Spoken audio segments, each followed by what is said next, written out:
Friends, welcome to my channel. आज हम करने वाले हैं IC38 new syllabus general section का चैप्टर नंबर 4, जिसका नाम है कमर्शियल इंश्योरेंस।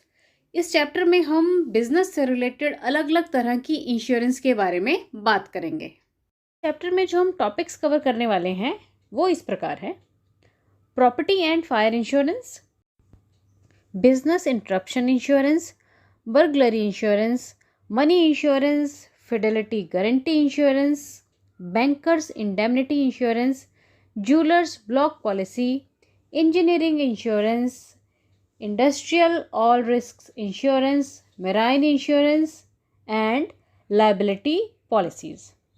फ्रेंड्स, ये चैप्टर थोड़ा सा बड़ा है तो आपको थोड़ा ध्यान से इसे करना पड़ेगा। तो चलिए सबसे पहले हम बात करते हैं फायर इंश्योरेंस पॉलिसी के बारे में।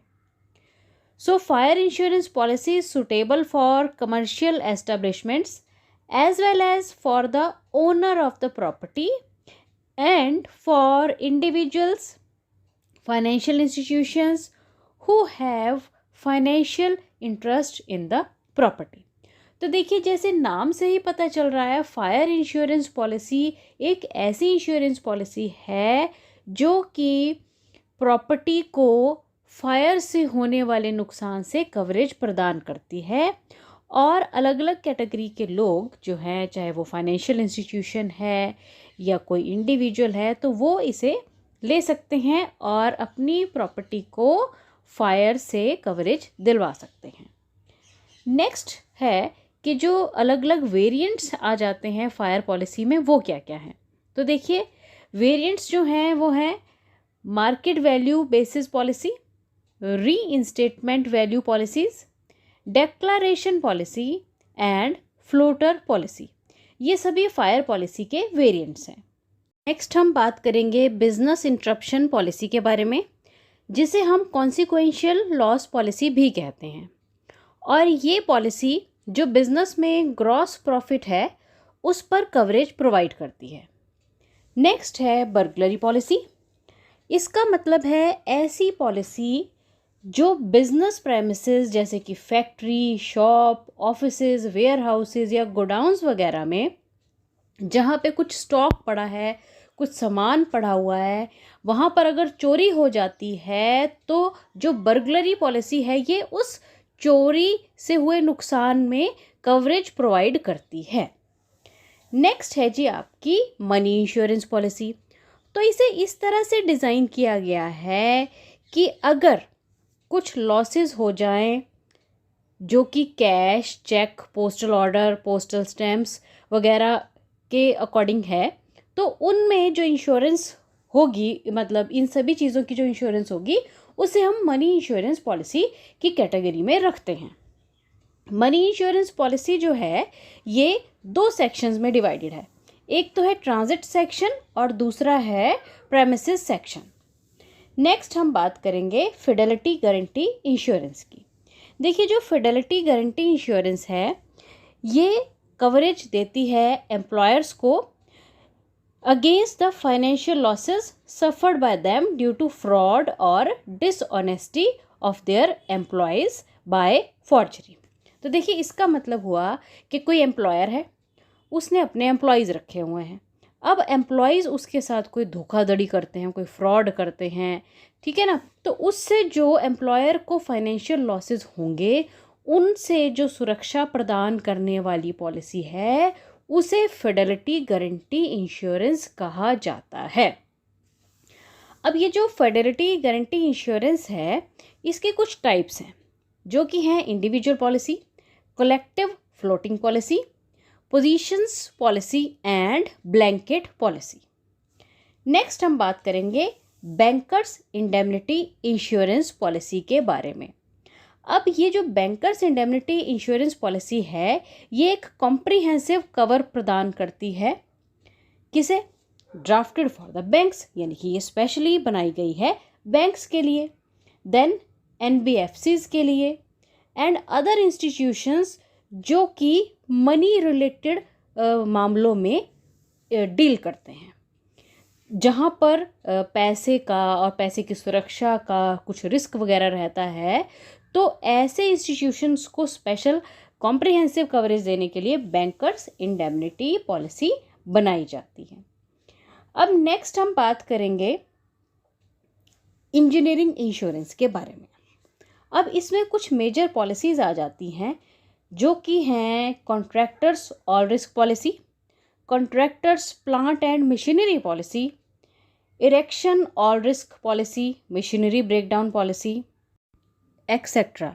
मीन्स हम कह सकते हैं कि जो इंजीनियरिंग वर्क में रिलेटेड काम जो हैं अलग अलग प्रकार के, उनसे रिलेटेड जो पॉलिसीज़ आ जाती हैं उनको इंजीनियरिंग इंश्योरेंस की कैटेगरी में रखा जाता है। नेक्स्ट हम बात करेंगे इंडस्ट्रियल ऑल रिस्क पॉलिसी के बारे में। देखिए, ये स्पेशली डिज़ाइन की गई है इंडस्ट्रियल प्रॉपर्टी को कवरेज प्रोवाइड करने के लिए, और स्पेशली ऐसी इंडस्ट्रीज़ जहाँ पर मैन्युफैक्चरिंग और स्टोरिंग दोनों होती हैं। तो जो इंडस्ट्रियल ऑल रिस्क पॉलिसी है ये इस प्रकार की इंडस्ट्रीज़ को स्पेशल कवरेज प्रदान करती है।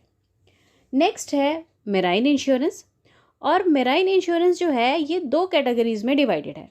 एक तो है मेराइन कार्गो और एक है मेराइन हल। कार्गो पॉलिसीज़ जो हैं ये डिज़ाइन की गई हैं, वॉयज पॉलिसी भी इसको कहा जाता है, because they cover the subject matter from one place to another. Means इसमें ये आ जाता है कि जो एक जगह से दूसरी जगह जो यात्रा हो रही है, मतलब एक जगह से दूसरी जगह जो सामान ट्रैवल हुआ है कार्गो के थ्रू, तो ये जो पॉलिसी है ये उसको कवरेज प्रोवाइड करती है। यानी कि वॉयज पॉलिसीज है, हम कह सकते हैं कि यात्रा के दौरान जो पॉलिसी कवरेज प्रोवाइड करेगी ये वो कैटेगरी आ जाती है। और दूसरी तरफ अगर हम मेराइन हल की पॉलिसी की बात करें तो ये दो तरह का कवर प्रोवाइड करती है।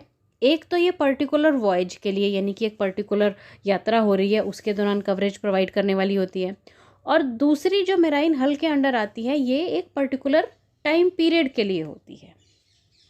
नेक्स्ट हम बात करेंगे लायबिलिटी पॉलिसीज़ के बारे में। तो इसमें सबसे पहले आती है पब्लिक लायबिलिटी पॉलिसी। अब ये ऐसी पॉलिसी है, देखिए अब इसके नाम से पता चल रहा है लायबिलिटी मतलब जिम्मेदारी। तो पब्लिक लायबिलिटी पॉलिसी मतलब जिसमें कुछ पब्लिक की बात हो, जनता की बात हो, आम जनता की बात, और लायबिलिटी मतलब जिम्मेदारी। तो इन दो शब्दों से बनी है, तो इन्हीं दो शब्दों से ये रिलेट करेगी। इस पॉलिसी में इंश्योर्ड व्यक्ति की वजह से अगर किसी थर्ड पार्टी या फिर किसी दूसरे व्यक्ति की प्रॉपर्टी को अफेक्ट होता है, नुकसान होता है, या फिर उस थर्ड पार्टी को पर्सनल इंजरी हो जाती है तो उसे कवरेज मिलती है। तो इस प्रकार इसे पब्लिक लायबिलिटी पॉलिसी कहा जाता है। और इसी क्रम में एक और पॉलिसी प्रोडक्ट है जिसको कहा जाता है प्रोडक्ट लायबिलिटी पॉलिसी। अब इस पॉलिसी में इंश्योर्ड व्यक्ति के प्रोडक्ट की वजह से अगर थर्ड पार्टी की डेथ हो जाती है या कोई बॉडी इंजरी आ जाती है या कोई इलनेस आ जाती है तो थर्ड पार्टी को ऐसी स्थिति में कवरेज मिलेगी प्रोडक्ट लायबिलिटी पॉलिसी के अंडर। चलिए अब कुछ प्रैक्टिस क्वेश्चंस करते हैं। पहला क्वेश्चन है, इन engineering insurance car stands for. आपको बताना है कि इंजीनियरिंग इंश्योरेंस में कार CAR की क्या फुल फॉर्म रहती है। तो ऑप्शंस हैं motor car, contractors all risk, companies all risk, और फोर्थ ऑप्शन है कंपनीज ऑल रिक्वायरमेंट्स। तो देखिए इसका जो सही आंसर है वो है option number 2 means contractors all risk. Next question है, an employer insures himself from dishonest act of his employees by dash. अब इस क्वेश्चन में कहा गया है कि एक एम्प्लॉयर अपने आप को इंश्योर करवाता है किसी एम्प्लॉय के जो बेईमानी वाले एक्ट के अगेंस्ट, तो वो कौन सी इंश्योरेंस की कैटेगरी में आएगा। तो देखिए जैसे कि हम अभी पीछे पढ़ के आए हैं, चलिए पहले ऑप्शंस चेक करते हैं। पहली ऑप्शन है एम्प्लॉयज़ कंपनसेशन पॉलिसी, नेक्स्ट है पब्लिक लायबिलिटी इंश्योरेंस पॉलिसी, फिर है फिडेलिटी गारंटी इंश्योरेंस पॉलिसी, और फोर्थ ऑप्शन दी गई है डेक्लरेशन पॉलिसी। तो देखिए जिस तरह से ये क्वेश्चन पूछा गया है उसका जो राइट आंसर आएगा वो होगा फिडेलिटी गारंटी इंश्योरेंस पॉलिसी। चलिए, तो इस क्वेश्चन का राइट आंसर हो गया option 3। Now the next question is dash refers to the body of the ship. आपको बताना है कि एक शिप की बॉडी को क्या कहते हैं। तो देखिए, एक शिप की बॉडी को कहा जाता है हल। तो इसका जो राइट आंसर है वो फर्स्ट ऑप्शन होगा। Now the next question is policy which covers loss और damage to the aircraft is dash. आपको उस पॉलिसी का नाम बताना है जो कि एयरक्राफ्ट को होने वाले डैमेज या फिर लॉस को कवरेज प्रोवाइड करवाती है। तो ऑप्शंस पढ़ते हैं, statutory liability, then property insurance, aviation insurance and money insurance. तो देखिए, एयरक्राफ्ट से रिलेटेड है तो ऑब्वियस सी बात है उसे हम कहेंगे एविएशन इंश्योरेंस। तो इस क्वेश्चन का जो राइट आंसर है वो है option number 3। Now the next question is fire insurance policy does not cover damage to the property even as add-on cover due to dash। अब इस क्वेश्चन में पूछा गया है कि जो फायर इंश्योरेंस पॉलिसी रहती है उसमें कौन सी ऐसी ऑप्शन है जो नीचे दी गई हैं जिसको एज एड ऑन कवर की तरह बीच में नहीं डाला जा सकता। मतलब पॉलिसी में जैसे फीचर्स रहते हैं तो कौन सी ऐसी ऑप्शन है जिसको कि एज एक्स्ट्रा फीचर की तरह यूज़ नहीं किया जा सकता। चलिए ऑप्शंस चेक करते हैं, फिर आपको ये क्वेश्चन समझ आ जाएगा। तो अब इसमें है फ्लड्स, मीन्स अगर आपकी प्रॉपर्टी को फ्लड की वजह से कुछ नुकसान हो रहा है, देन अर्थक्वेक, देन फायर, और जो लास्ट ऑप्शन है वो है बॉम्बिंग ड्यू टू वॉर, यानी कि कोई वॉर की स्थिति है, युद्ध की स्थिति है और उसके दौरान जो बॉम्ब आ रहे हैं उसकी वजह से जो फायर है।